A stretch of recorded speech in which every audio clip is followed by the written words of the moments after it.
ગોખરવાડા ગામે શોર્ટ સર્કિટથી આગ, ખેડૂતોના ઊભા પાક બળીને રાખ, લાખોનું નુકસાન. ચોડા તાલુકાના ગોખરવાડા ગામમાં ખેડૂતોને મોટું નુકસાન ભોગવવું પડ્યું છે.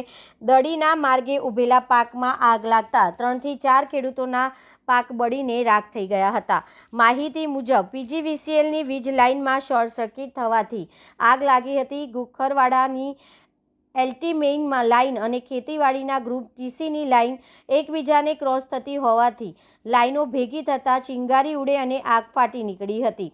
આ આગમાં કાળુભાઈ માધાભાઈ તેમજ મનસુખભાઈ માધાભાઈના ઘઉં અને વરિયાળી જેવા ઊભા પાક બળી ગયા હતા. ઉપરાંત અબ્દુલભાઈ અસલમભાઈની ટપક સિંચાઈ લાઇનોને પણ ભારે નુકસાન થયું હતું. આ ઘટનામાં પાક અને સિંચાઈના સાધનો મળીને અંદાજે ₹2 લાખ જેટલું નુકસાન થયું હોવાનું ખેડૂતો જણાવી રહ્યા છે.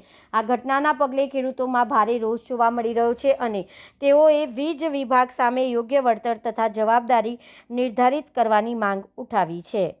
આજે ગોખરવાડા ગામે પીજીવીસીએલના વાયર શોર્ટ થવાથી ગોખરવાડાના 3-4 ખેડૂતોને ઘઉં તથા વરિયાળી અને ટપક સળગી ગયેલ છે. 8 વીઘાની ટપક ₹1,30,000, ઘઉં છે 50,000 થી 60,000 અને વરિયાળી 25,000 થી 30,000. આમ કુલ ટોટલ ₹2 લાખ જેવું નુકસાન થયેલ છે. પીજીવીસીએલ કચેરીને મેં જાણ કરતાં સ્ટાફના માણસો આવીને તપાસ કરી ગયેલ છે. તો આની આગળની કાર્ય કરવા આપ સાહેબને નમ્ર વિનંતી કરેલ છે પીજીવીસીએલ કચેરીને.